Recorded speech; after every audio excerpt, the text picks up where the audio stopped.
Hello everyone and welcome back to another Krebsco replay cast. This time around we're going to be having some fun on the 1v1 map, Sturzdorf. Oh god guys, I'm actually so damn glad. For the last 3 weeks or so I've been so frustrated with my sound card, thinking oh my god there must be something corrupted and something wrong with this sound card. The drivers must be horrible because I just could not get the microphone levels and all that sort of stuff great. Now I figured out it was one little tiny setting that changed everything. Oh my god guys, I'm so happy just that there's forums out there with people with the answers, and really I'm just so damn happy to be doing this. So happy in fact that I'm probably going to do multiple casts today, not all for release tonight or today or whatever for you guys to watch today that you are watching it today, but for the next few days. Okay guys, so we're going to be doing 1v1 on Sturzdorf this time around. We're at the 5-second mark and let's get ready to have some fun. Alright, so in 3 seconds, or 5 seconds maybe?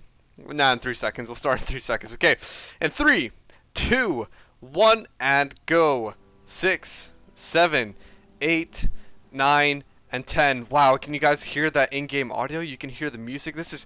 I know that's really silly for me to say stuff like that, but I mean, it's just, I totally appreciate it after 3 weeks of, you know, errors and stuff like that. Oh god, it feels so nice to be able to hear all the in-game audio and record it, and my voice as well. Wow. Wow, you gotta appreciate the smaller things in life, guys. I mean, really, you gotta appreciate those sort of moments. Anyway, so today we're looking at a matchup of Nashka51 as the American down south on Sturzdorf, who is going to be a level 10 American in 1v1. You guys can see that in front of your screens at the moment. That is the level 10, one of the level 10s in 1v1 for Americans. He's going to be taking on a much higher ranked player going by the name of LuckySTILET as the Wehrmacht. Stilet is an actually high-leveled player in multiple factions. You guys can see that as well. But he's a level 17 in for Wehrmacht in 1v1 this time around. That's what he's going to be playing as the Wehrmacht. Now, a quick overrun of Sturzdorf. You guys can see what the tactical map looks like. You can see a whole bunch of small points, a whole bunch of medium points, and yeah, again, a whole bunch of high points. Now, what makes this a little bit interesting is because that there's only one high fuel point, and that is on the right-hand side, sort of away from all the action that mostly happens towards the left-hand side, where you have a fuel and munitions point there. You've also got a medium munitions point for each person, or you could say each base. There's one nearby over here on the top, and there's one nearby over here on the right, so everyone sort of has their own high munitions point over there. They're going to be fighting for these areas, the mixed munitions and fuel. They're going to be fighting for the center where the houses are with the small points and the victory point. They're also going to be fighting on the right hand side for that high fuel point and that low munitions over there, and also the VP, so on and so forth. But overall in Sturzdorf we don't really see that much action on the right hand side, just because it just does not happen. I guess more people are keen on going straight to the action rather than stretching their guys out a long distance and having to separate their units out. They'd rather have them all together in just one area. I mean, that's what makes sense. I mean, that's what not logically people do, right? So here we go. We've got some pioneers out in the field. Let's focus on some buildings. So we've got the Americans coming out with a barracks. We hardly ever see a WSC as first building out in 1v1 anyway. Barracks coming out, and we've also got what being produced from it. Well, we've actually got 3 engineers, obviously from the HQ, and 1 rifleman. Okay, so 3 engineers. That's a bit unusual. Usually it's 2 maximum, but it looks like he's going up for 3 engineers, then heading on over to a barracks. What is that going to mean for him? Well, he's going to have more units out on the field who are going to be capping, because engineers don't really fight. They're more so about capping, laying down defenses, stuff like that. So most likely they'll be just doing that sort of stuff. However, they can be upgraded with the flamethrowers. Oh my god, this is stuff. The stuff that I'm mentioning is so basic and so noobish. I'm sorry guys, but just for all the new people out there, if they don't know why, the engineers can obviously get the flamethrowers, they work in a symbiotic relationship with the riflemen and supporting each other. So a combination of riflemen and flamethrowers is excellent at taking on, say, MG fortifications. So say if there's an MG in a house, you could easily bring these two guys together. Say you get the rifleman act as a bait and this flamethrower goes in. But even if that wasn't the case, even if this is just a normal engagement against like Volksgrenadiers, flamethrowers are definitely a pain in the behind to take take on. You always have to focus fire on the engineers to get rid of them. Now over to LuckySTILET, switching on over to that gentleman over there. We're going to be taking a look at what he has. He actually has a multitude of different units. So he's got 3 pioneers in combination. So that is like he's going for a sort of same strategy as the American. 3 pioneers, you know, 3 engineers, 3 pioneers, whatever, you guys get the point. Also going out with a Volks, a motorcycle, and also a sniper. Interesting choice.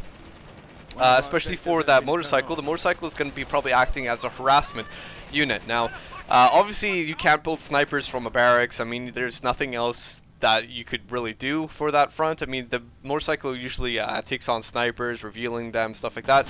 But otherwise, if there are no snipers, it acts more as a harassive unit. It can draw guys out of cover. It can harass engineers, especially. Engineers definitely can get harassed by a motorcycle. And they take quite a bit of damage from it, right? Now, also that sniper, what is that sniper going to do? It's going to be picking off guys one at a time, especially useful in those engagements that I mentioned with riflemen and engineers with flamethrowers.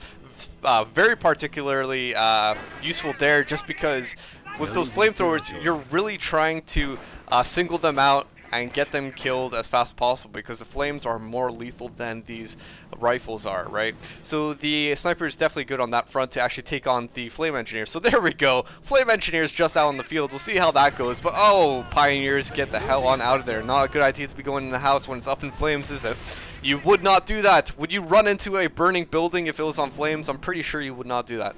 So it looks like these engineers are actually crashing on a mine over on the manpower point. But overall, VPs, we've got 4-6-3 for LuckySTILET, and the Americans are winning this severely in terms of their strategic points. I mean, look at this so far. We've got an encompassing effect. You've got this all around. You guys can see my cursor. It's going all around the Wehrmacht. So the Wehrmacht are suffering quite a bit on their front of the resources. So overall, we've got plus 60 munitions for LuckySTILET, plus 10 fuel, which is really not that much. If we switch on over to Nashka, he's got plus 69 fuel and munitions and plus 37 fuel. That is a huge difference. There's no point in saying anything else about that, because it is a huge difference. That is what, about 3 times as much as the Wehrmacht has right now. That is a huge difference. That could mean that you could get early bars. That means you could go tech on up to tanks and stuff like a motor pool or even a tank depot. If you could hold on to this fuel rate like that, you could even potentially think about going out to a tank depot, because the whole reason people go for a tank depot, say if they go for barracks and up to a tank depot, is because they've got such a good security of fuel. Usually you would start short and go for a motor pool. Maybe you would back tech to a WSC, most likely a motor pool then back tech to a WSC, but say if you went for a motor pool, it's usually because you're about tied, something like that, and you want a little bit of a push. But if you go for a tank depot, kind of a more rare event, but a tank depot usually when you've secured the fuel points and just have an overall good control of the map, then you could start thinking about going for Shermans, because those things are a little bit costly, okay? About what, like 90 fuel or something like that? You wouldn't have that normally if you didn't really have the fuel there in the first place. So we've got the supplier just coming down, and so he can start thinking, Nashka can start thinking about going on over to something else, like a motor pool or a tank depot. Really depends. Look at those snipers being so damn useful, so damn useful, picking off these guys one at a time. Now, a lot of people admittedly do not like using snipers. I'm not exactly sure why. It's probably because the micromanagement of it is just what gets a lot of newbies out of the way. I mean, let's think about it. Snipers, 340 manpower, huge investment. That's more costly than a Volks Grenadier. That's more costly than a Rifleman Squad. So that is quite a huge investment, and it requires a lot of micro. Obviously, snipers are good over a long run. They definitely pay off for themselves if you keep them alive, but otherwise, not really so much. They can die quite easily, and they need a lot of micros. So it is a huge investment, a lot of risk, but if you got the necessary skill, you can actually make a good investment out of them. Let's actually take a look at the snipers, because I want to see how many kills they have. So we've got, where are the snipers actually? Oh god, there they are. So one sniper, 3 kills, the other one 7 kills. So a combined total of, well, they got 8 and 3 now, 11. So say 11 times 27, how much is that? About 297 quickly in my head. That is quite a lot. That's almost the cost of one sniper. So they haven't really paid off for themselves just yet. Maybe they have now with these kills raking in. Yeah, they have actually. So they've paid off for one sniper so far. That's decent, but make sure you got to keep these guys alive because you got 2 of them. Losing 2 of them does not mean that you've made a good investment. Okay, if you lose 2 of them, then you've actually made a poor investment because you've lost them. You've basically lost 340 manpower, so that's not good. Overall, 1 has been paid off. Okay, so 9 minutes into the game, 500 points for Mr. Nashka and 384 for LuckySTILET. Now this is going to be actually quite a decent match. It's quite short. I mean, look at this so far. It's 9 minutes into the game. Quite short. Now, obviously you might be predicting what might happen, but trust me, hang in there, guys. It's going to be really entertaining. You guys are probably not going to expect it. So here we go. Snipers coming in, and also the motorcycle providing some sort of, I don't know, relief cover. I don't know, giving them some sort of sight. That's another great thing about a motorcycle. Giving sight for your snipers. Look at those guys. Look at them. Is he going to recognize this? Yes, he does. He's out of there. Now, this has been pretty exciting so far. Pretty exciting so far. Well then. Let's see. We've got a Greyhound just coming out. That's it. That's the Greyhound. Alright, so that fuel lead that I was talking about is what led to this Greyhound coming out quite quickly. Now, Nashka has plus 31 income right now for his fuel, which is still plenty, not 37 as it was before, but still plenty. So he can actually afford a M8. Now, he's got quite a bit saved up right now, 86. I'm not exactly sure what he's going to do. The thing about fuel is that usually it's disproportionate to your manpower. Sometimes you have less fuel to manpower, sometimes you have a lot more fuel to manpower. Right now, he's got it about even. He can think about doing various things, such as going for a tank depot, or he can even think about getting another Greyhound like he is right now. So a double Greyhound effect is quite a nice thing to be doing. That means that he's a bit confident. I think Nashka is a bit confident right now, thinking to himself, okay, we've managed to keep the lead on the Wehrmacht the entire time, basically. He's at his base. We've got a majority control of the map. Hey, maybe I'll just get another Greyhound and sort of seal the deal and be effective like that, right?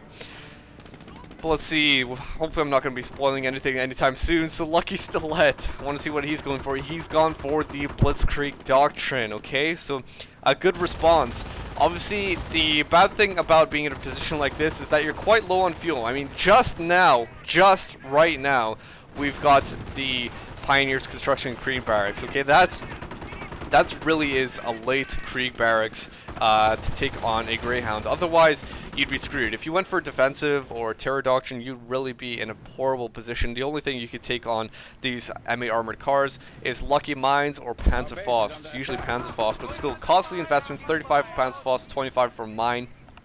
Costly investments. The other thing that you can do, which smartly LuckySTILET is doing, is he went for Stormtroopers. 375 manpower, costly things, but then again, they sort of act like Grenadiers. I'm sure you guys know all about it. Getting the Panzerschrecks on them. So basically, you don't actually have to go for T2 in a way. You can just sort of get these Stormtroopers, which act like the Panzerschrecks on the Grenadiers, plus they can cloak, so a good effect for those. And then they can take on these M8s. So let's see where those Grenadiers are, Stormtroopers are Grenadiers. Come on, Grenadiers with cloak, that's basically what they are. These Greyhounds really trying to get it on in there and kill these snipers, but it's a good thing that these Greyhounds really have such a poor detection radius. They could potentially, I think they actually could detect them if they're literally like right beside them. Otherwise, they can't actually do that. They're not like a scout car or something like that and detecting them. So lucky for those snipers, really lucky, or otherwise, boom, they'd be dead. Very small detection radius. I think they literally have to be right beside them. So there we go. The Stormtroopers are coming in, getting double Panzerschrecks on them. A little bit of a difficult position to be in, because usually people, if they were going to go for Stormtroopers and Panzerschrecks, what they would do is separate their Panzerschrecks. Highly advised to do this thing. So say if you have a Grenadier squad. Say if you had 2 Grenadier squads, how are you gonna do it? How are you gonna make one Grenadier squad double Shreks and the other one none? No, what you should do is separate your Shreks between the squads, so one for each one. That way you sort of up the survivability whilst not actually increasing the squad sizes. because you never want to drop a Panzerschreck. Because let's think about it. If you have two Panzerschrecks on one Grenadier squad and you lose 2 guys, you have to get out of there right away, or else you could lose 1 Panzerschreck. If you have 1 Panzerschreck on 1 Grenadier squad, lose 3 guys, then you can retreat, right? So you have a bit more time. Look at that M8 armor card, crashing right into a very nicely placed mine. So I like what the Stormtroopers are doing. Oh gosh, no way! Ah! It looked like both those snipers crashed on a mine. I believe that must have been an M8 mine. I didn't even see that being placed down there, but wow, you can see both bodies. Oh gosh. That's a horrible, horrible position to be in for LuckySTILET, to be losing a guy like that. 2 guys actually. But I suppose that's what you get for moving your snipers around together. I mean, usually it's okay to do that, but I mean, look at this. The M8s were having a free roam around the base. Just a lucky mine somewhere, and boom! 2 snipers gone like that. 340 manpower. I wonder if they paid for both themselves off. I'm not sure if they actually did or not. Maybe they did just. I'm not exactly sure. So 1 Panzerschreck squads, double Shreks on this. I mean, that's all he can do. He, at the time, like a minute or 2 ago, he had no manpower to afford another Stormtrooper squad. Maybe he'll do it again, I'm not exactly sure. But 2 minutes ago, he just didn't have that. So that's why he had to upgrade double Shreks on a single Stormtrooper squad. Very costly, right? So at least one of those Greyhounds going down, but unfortunately 2 snipers dead as well. 1 Greyhound is still going about the field. I'm not exactly sure what the hell he was doing. Look at that. What? How did that pack actually shoot over a wall? That does not make sense to me, but apparently it did. A pack can shoot over walls and at a Greyhound? I'm not exactly sure if I would agree with that. I mean, these are low walls, admittedly, but come on. The pack should not be able to do that. That's a bit silly. So 1 Greyhound going down. Again, so 2 Greyhounds down, 2 snipers down, and look at what has come out on the field. A stew! A stew, a stew, a stew! So continuing down along the left-hand side, obviously you get the infantry assault team, then onto the urban assault team, and then you can work towards a Tiger afterwards. So that's one thing to be a note of. Look, oh my god. I'm not sure if the stew is actually damaging himself right there, but anyway. Basically, that's one thing to take a note of, especially for this American. I think he should have been a little bit smarter and realized that a stew was probably going to be coming out on the field, and what he should have gotten was, what else could he have gotten? Maybe an anti-tank gun? I'm not exactly sure. What I actually think what might have been a better thing to do is to have used the M8s to actually put down mines on the reinforcement point. So they should probably recognize that, yes, Stormtroopers out, maybe he's going to be working towards a stew, because obviously M8s can't take on a stew. Stews can actually, funnily enough, do damage to M8s if they land their shots. So what I think they should have actually done is put down a few mines at the reinforcement point, especially with those the Greyhounds. If they could have at least put down a single mine, possibly even 2 mines there, that could have definitely damaged the engine and possibly immobilized the stew. And that would be a great thing to do, because it would just delay it from actually coming out onto the field. So that is the 3rd Greyhound out on the field for Nashka, who is, funnily enough, very close to losing this one as well. Look at that, a tiny fraction of health, just about 1/3 or so right there, maybe 25%, I don't want to be exact, but fair enough. The stew is going to probably start putting in the hurt. 2 kills so far, I know really not that much, but I mean, it's going to be wasting away all this manpower, oh gosh! Up to 6 kills instantly. That is one of the most frustrating things to happen to you when all your guys clump up like that. It's happened to me in various games, not only as the Americans, but say the Panzer Elite. Much more frustrating as the Panzer Elite, because you only have 3 guys in the squad. So if they're going around a point like this on a corner, they sort of clump up just because of their pathing, and boom, if something lands right on top of it, that is horrible position to be in. So it looks like we got some sort of howitzer shoot coming down by Nashka. So Nashka just managed to get onto the infantry doctrine.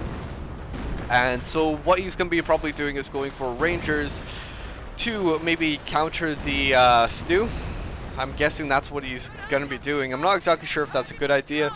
Then again, he has stickies out, so that could immobilize the stew, and maybe it is a good idea, because once you can actually do that, once the stew is immobilized, then, or just badly damage the engine, then you can actually get around it with your Rangers and fire its back armor and take it on and kill it, stuff like that. Suicidal engineers right into the tracks of the stew. I just don't understand that. I think there's some game mechanics in Company of Heroes that really need to be fixed, you know, promptly. I mean, there's quite a few bugs still in this patch 2.602 that needs addressed, but for whatever reason, there's not much devotion in terms of actually getting these bugs fixed. I really wish they would do it, because I mean, come on, sacrificing yourselves into the stew is into the treads of multiple vehicles like an M10 is just absolutely horrible. I mean, no guy realistically would do something like that, right? M10 going down, not looking too good, but actually it's not even from 2.602. That thing about sacrificial guys into treads has been going on for a long time now. I mean, it's probably been since the beginning of the game. Guys sacrifice themselves into the treads of stews and Stugs, sorry. And also the M10, and it's silly in a way. I mean, I could agree if the M10 or something went right into a blob of guys and crushed them, fair enough, but sacrificial guys running into it, I don't agree with that. So 32 points left for LuckySTILET. Oh my god, he is low on points. He is just capping away, and look at that, he's capping with actually his MG42s because he's so desperate. Even with a sniper, that is a sure sign of desperation. When somebody starts using half-damage squads or MG42s or mortars or snipers to cap, that means that they are desperate. That means they don't really have that many guys on the field or the necessary normal units, right? Badly damaged MG42. I think that's why he retreated. I was just like, what? You were so close to capping that. Why would you retreat? So it looks like he was badly damaged, so that was why. Look at those stormtroopers coming in. Stormtroopers coming in. We've also got the Rangers coming in as well. I believe we heard a sniper. Yes, LuckySTILET has come out with another sniper and ready 7 kills. Oh gosh, revealed by the Greyhound and a Jeep just coming out. Retreat, retreat. 2 snipers, 2 more snipers. Oh my gosh, we've actually got the stormtroopers just taking out that Jeep. Very effective use of the stormtroopers to take out those guys.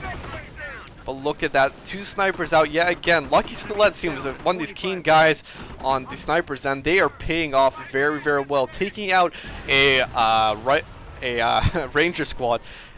To take out a whole squad, usually we would count the manpower in terms of actually, say, reinforcement costs. So say if they killed, I don't know, 5 guys and the reinforcements cost is 27, yada yada, fair enough. But when you actually take out a whole squad, you can start counting it in squads. So they potentially took out a 400 manpower squad, those snipers. That is, whew, they're already paying themselves off. 12 kills for that one, 6 kills for that one.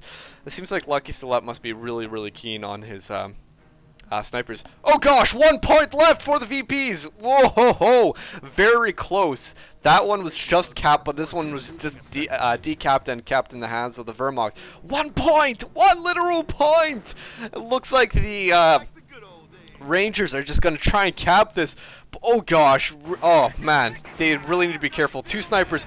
Perfect units to be countering these Rangers. I mean, the only reason that the Wehrmacht are holding on right here is because of these 2 VPs. Snipers being very effective because the Americans are trying to capture this center VP, but snipers are picking them off just one by one. It doesn't even look like the Americans are going to have a chance. If they're going to have a chance, they actually need to take out the snipers.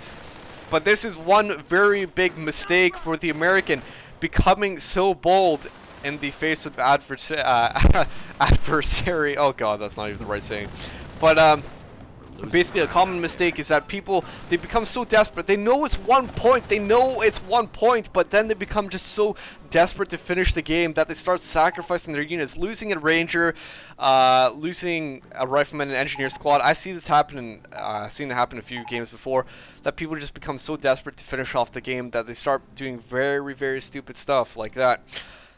Okay, let's think of it this way. 1 point left. Okay, fair enough. That is just literally 1 point, but 480 VPs left for the Americans. That is plenty of time to make some sort of counter, okay? So rather than sacrificing those guys, he should have kept on going as he was, get some guys about, take on the Wehrmacht just as they were, and eventually some way down the line, maybe in a few minutes even, there'd be a short opportunity to push the guys off over here. Say, for example, to push the Wehrmacht off a little bit. And then, I don't know, an engineer could decap that victory point at the back. That would be it. Simple as. But obviously these little bit dumb maneuvers come about. You know, a bit silly. A little bit silly, isn't it? So 472 points left for the Americans as the playback over. So how unfortunate. I don't really like how the Americans just gave up. Fair enough, he lost quite a bit of guys, but look at LuckySTILET. Despite all of that adversity, he still carried on. Even though he was down to one single point, he still carried on. I think it's only right that the American done the same, just gives back some sort of level of respect and just do back the same. Even though he might only have an engineer squad left, doesn't matter, who cares? He probably still has a bit of resources and he can carry on the fight. I'm absolutely sure if some way down the line he could hold off the Wehrmacht just a tiny bit for, I don't know, even a few seconds and decap this victory point at the back of Engineer, be as easy as that, and the game is won.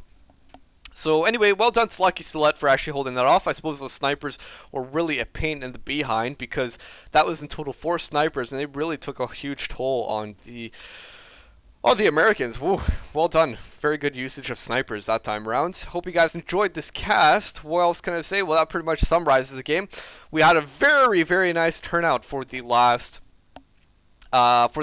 cast, the Europe in Ruins showcase. Basically, a lot of people actually turned up to Europe in Ruins. A very nice turnout indeed. Basically, I got a lot of positive feedback from the developers of Europe in Ruins, telling me how there was a huge spike of new players. They were actually even having trouble dealing with all the new players because there was such, there's a learning curve obviously with every new game, every mod, and so they were actually having a little bit of trouble because they needed to educate so many new people into the mod. So anyway, thanks for actually checking that out. I'm gonna actually be doing more mod showcases in time, not right away, but in time. I've already got something lined up with Blitzkrieg mod, but until then, guys, hope you enjoyed this cast. Well, until the next one, see you all later. Bye bye.